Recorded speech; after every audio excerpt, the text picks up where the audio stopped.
Keeping Up with Jones, the Lonnie Jones podcast adventure. I am your host, Lonnie Jones. My wife Jackie and I moved to the city of Huntsville in 1986 for me to be a youth and family minister. I have been a minister since 1980. I have served in this community as a police chaplain assigned to a SWAT team since 1992, and I've been in private practice as a licensed professional counselor since 1998. I'm also an adventure educator and an avid outdoorsman. I dabble in rock climbing and I goof around with Brazilian Jiu-Jitsu. Our life has been full of many wonderful experiences and some just outright adventures. I used to write about those things in a little church bulletin article. So now instead of asking you to read those things, we're just going to talk about them in our podcast. And as we talk about them, we're going to talk about the facts. The facts lead to concepts, and the concepts lead to application. One caveat about the facts is, for the most part, we're going to tell you the facts just as they happened. But every now and then, we're going to tell you the way other people have told us they remember it happening with a little bit of embellishment. It's all good, clean fun and for educational purposes. Thank you for listening, and we hope you enjoy Keeping Up with Jones.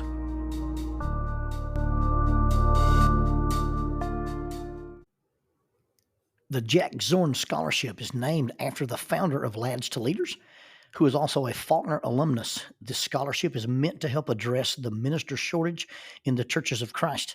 It provides a completely free tuition to qualified students who are majoring in either Bible or ministry and are committed to becoming a minister after graduation. Applicants who have been accepted for admission and completed all scholarship requirements by December the 15th each year will receive priority consideration. You can apply for this at faulkner.edu and click Apply Now.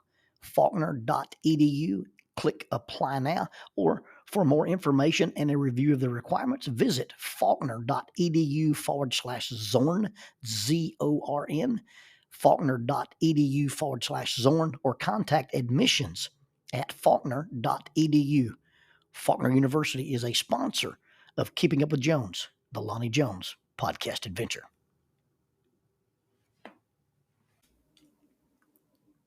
Years ago, one of my mentors made the distinction between simply preaching and actually ministering to people. He told me people don't care how much you know until they know how much you care. When I became a full-time youth and family minister, I realized how inadequately prepared I was for dealing with the complex challenges facing youth, parents, and families. I honestly cared, but I was not competent. Today's ministers can become better equipped to meet this challenge through the Master of Arts in Family Life Ministry offered by Faulkner University. This program integrates prevention-oriented strategies as well as intervention strategies within a church setting, focusing on counseling skills. All these courses may be completed online from the convenience of your home or workplace and at a time that is convenient to the schedule of the student. There is a 50% discount for the members of the Church of Christ. Now, although this program is not designed to fulfill any requirements toward becoming a licensed counselor, it is designed to thoroughly equip the minister by providing courses including but not limited to the skills required for counseling couples, families in crisis, as well as dealing with family dynamics, human intimacy, sexuality, parent and character education, as well as church assessments. If you're interested in more information, contact faulkner.edu/KGST. That is faulkner.edu/KGST. KGST stands for Curley Graduate School of Theology. You can also contact graduate enrollment at faulkner.edu with any questions or to explore the eligibility requirements for the tuition discount. Graduate enrollment at faulkner.edu. Faulkner University is a sponsor of Keeping Up with Jones, the Lonnie Jones podcast adventure. I was at Estill Fork, Alabama. We were wading in a creek behind Paint Rock Valley Lodge and Retreat. I was with Gary Holtzheimer and John Grachowalski. And as we were wading in this creek trying to fish for these little red-eye or long-eared fish, I ended up seeing something protruding out of the sand, and I thought I'd found an artifact. So I went over and I brushed off the dirt and I pried around on it and I pulled up not a fossil, but the fully intact hip bone of a cow. Now, as bones go, hip bones of cows seem to be fascinating to me because they look like a skull mask. You see, you've got this convex shape. You got these two massive holes in the bone. You got all the ridges and the imperfections in the bone spurs. And then you've got these long protruding ends that look like these dull, blunted horns. And it makes a great horror mask. It makes a great prop for a lot of things. I've carried my cow bone to camping trips or to Halloween parties, and people start telling stories about, Bigfoot or the cryptoids that people believe or don't believe in. And I pull that thing out and just set it down and say, well, we killed a gargoyle one time. And people will look at this thing and it looks just like the face of something, but you can't even begin to imagine what the face of that something might have been. I found one of these little hip sections of a deer, and it was a small deer, one of a full-grown deer, probably a little yearling or a fawn or something. And I found one perfectly preserved in Arkansas. I laid it in the grass, put my pistol under it, took a picture, posted it on Facebook with this caption. I'm not sure what a chupacabra is, but I'm sure glad I had my pistol. And I created a firestorm. I got comments and messages and horrified looks. One girl said that she had been in the woods all her life, had never seen anything like that, and would never take her dogs out at night again. I had to private message her and say, look, that's not a real monster. It's not a real creature. It's a piece of a skeleton off of a dead creature, and it's the back end, not the front end. I later combined my cow mask with my ghillie suit. Now, what a grown man is doing with a ghillie suit, that's a different story. But I developed this thing where I wanted to try to hunt deer while sitting on the ground in a leaf suit with my bow. I've shot plenty of deer from the air. I've bushwhacked deer from a sniper position, but I wanted to see if I could get on the ground in the brush and maybe shoot some deer up close and personal. It's super challenging and very, very exciting. But when I'm not hunting and I'm playing Halloween costumes, you take this long, looks like long strings of moss and leaves poncho and you put it on. And then you put this bone mask on over your head and it looks truly demonic. I call it the ghillie demon. Well, for some reason I was in Arkansas and I had both my ghillie suit and my cow skull. And it's not really a skull, but that's what I call it. And I was on the property that my wife owns. Her grandmother, left property to all the grandkids and the cousins. And I don't know if I was hiking. I don't know if I was hunting. Maybe I was just running the trails. But as I ran through, I came across this game camera. Now, in those days, I didn't use a game camera to hunt. I knew Shane didn't use a game camera. And so somebody's on the property without permission, and they've got a game camera out looking to see what the game is doing. Now, that's really not a big deal that somebody's on Jackie's property. I hunt on property out there that doesn't belong to me. I hunt on other people's property more than I hunt on our own property. But anyway, I found this game camera. So I go back to the house and I get my ghillie suit and my cow skull. I do a little research on what the effective range of a game camera is, and I kind of estimate and I kind of get where you get a picture, but you're not really in focus. You get a picture and you're not really in the main foreground. You're just in the background. And so I'd stand out there in the woods and I'd throw large sticks out in front of the game camera to get it to trigger. And I did 2 or 3, oblique angles and maybe, some looked like from the front and, be on my hands and knees so the ghillie suit wouldn't expose my legs and look like I'm grazing. Never really heard anything from it. And then one day after church, I'm standing there in the foyer and my friend Avery Russell. Avery's the guy that when I first moved to Arkansas would take me take me hunting. Well, he came up to me and put his arm around me and looked at me real serious and said, do you ever go in the woods on Jackie Lynn's property? I said, yeah, sometimes I go over there and prowl around. He goes, well, let me just tell you, you should probably wear a pistol. There's something in those woods. And that's the only conversation we ever had about his game camera being on the property and me having a Halloween costume on the property at the same time. I never really got the chance to explain to him that it was just me in a costume, but he was worried about it. Now, in theory, I recognize the fact that there's activity in the woods when I'm not there. I've never owned a game camera, but knowing that if you have a game camera, you can see the things that happen when you're not there. I know things happen in the woods when I'm not there. Trails don't just magically appear. I know that when trees are lying on the ground, it means they fell when I wasn't there. Nests are built, burrows are dug, acorns are gathered, and the animals move about. They travel from here to there. They travel from feeding to bedding, or they just wander through. I acknowledge this. I mean, intellectually, I know this. But it really didn't hit me until Jackie bought me a game camera. Now, game cameras is a fascinating little device, and they're technological marvels. They're triggered by motion.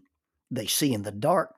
They take pictures of things that happen in their field of view, and they are not limited, as I said, by daylight or dark. They have a night vision function as well. And the model that Jackie bought me, once it takes a picture, actually sends that picture to my phone almost in real time. I know there are animals in that little spot that I hunt up on Kill Mountain. I see the trails. I see the nipped off tops of plants, the green briars and the stuff in the green field. I see the crunched up acorns. I see trees that have been rubbed. But acknowledging that this happens and knowing, all capital letters, knowing it are two different things. I had this buck on camera that I gave a nickname, and I nicknamed him based on his pattern of travel and the fact that he doesn't attend church, apparently. Because 2 or 3 times I would be in front of an auditorium preaching, and my phone would wiggle in my pocket. And then after I would get down from the podium and be sitting in the seat after church and look at my phone, I would have a picture of this buck.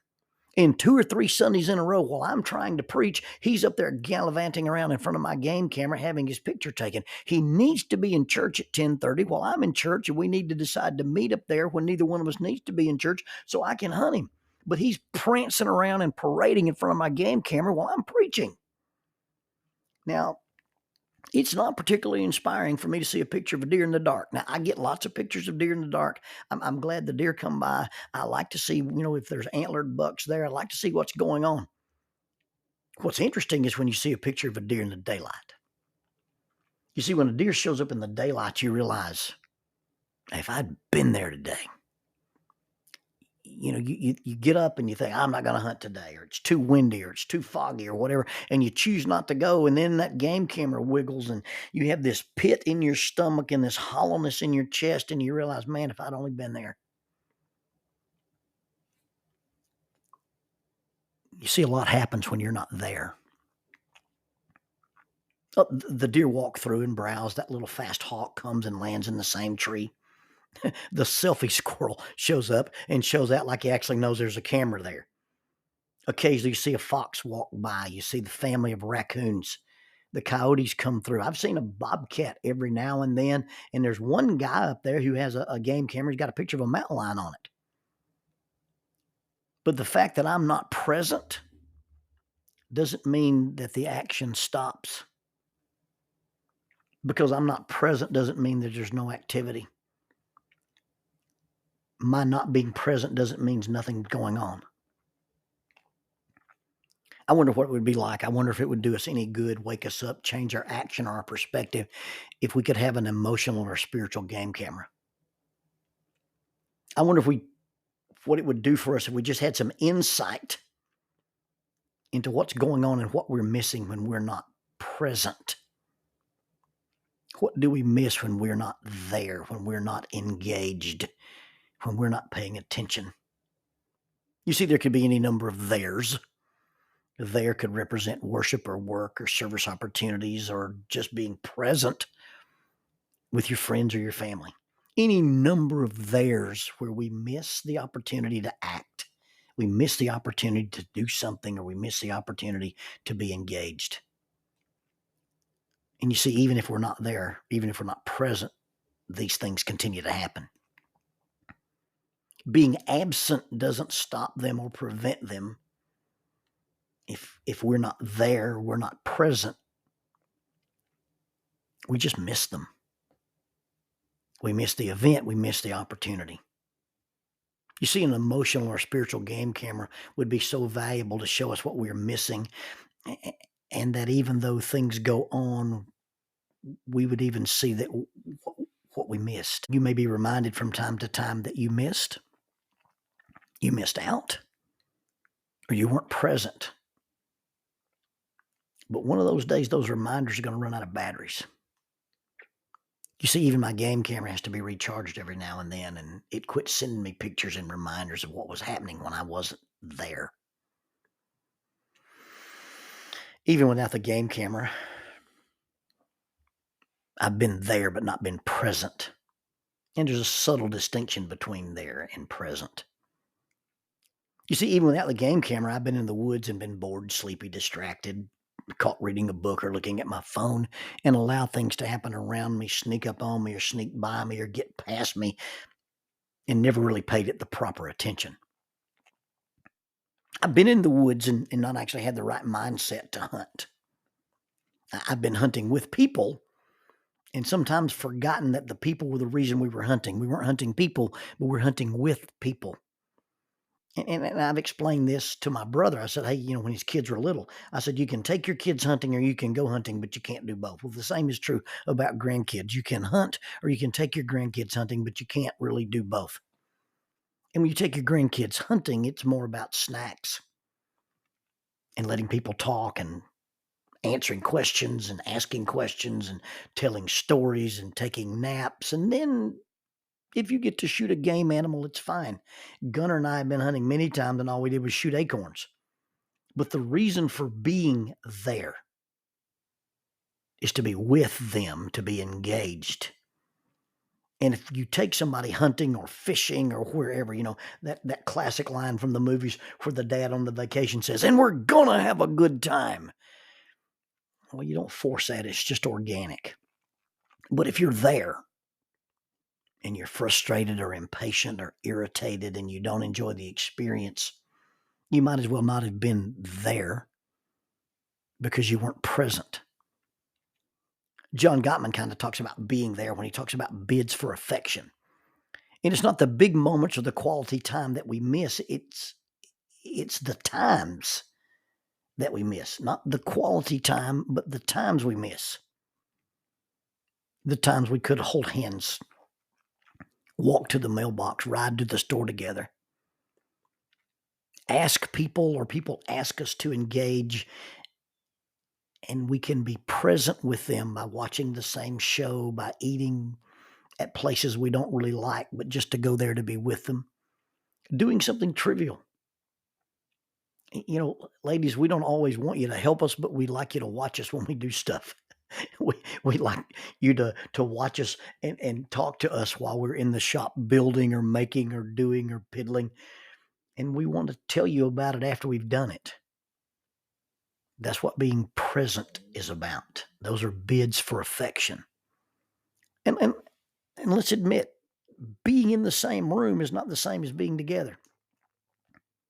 Being there, being present, is about being intentional with your engagement. I see couples or whole families at dinner and everybody's on their phone. I'm guilty of being at home and my mind being at work. I'm guilty of watching my phone more than I'm watching TV and not engaging with what's going on. And what I've discovered with the game camera, life goes on whether you engage in it or not. Your children will go and do and change and grow whether you pay attention to them or not. Your spouse will engage in life whether or not you engage with them. The church, the team, the club, the group will not stop because you weren't there. Not being there doesn't mean it doesn't happen. It just simply means you missed it. You miss the opportunity to engage, to encourage, to listen, to sympathize, to learn, to participate, to show interest, to invest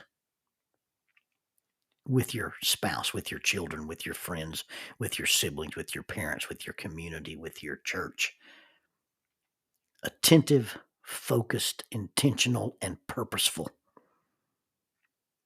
Not just merely being there, but being present while you are there. And just like the game camera, just because you weren't present when it happened doesn't mean it won't happen. It's just going to happen without you. I want to live such a life that I don't just see the pictures. And I don't really want to just be there when the picture is taken. I want to be present. I want to be in the picture.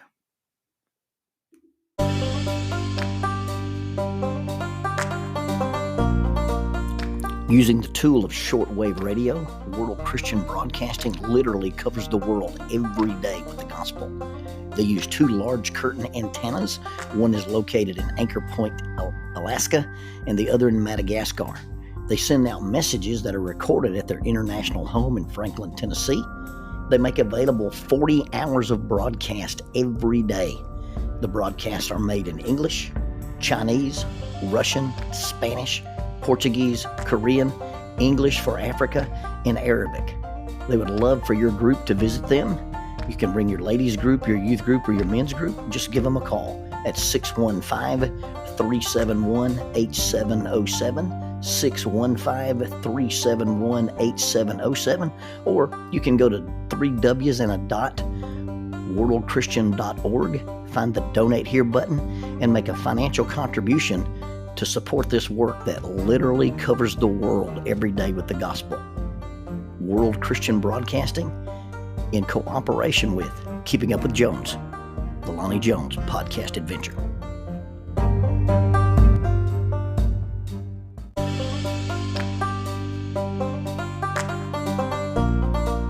The mission of Heritage Christian University is simple.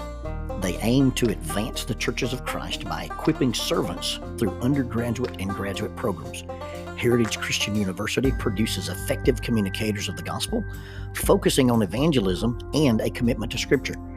Heritage Christian University is accredited by the Association for Biblical Higher Education and offers the following degrees: Associate of Arts in Biblical Studies, Bachelor of Arts in Biblical Studies, Master of Arts, Master of Ministry, and Master of Divinity.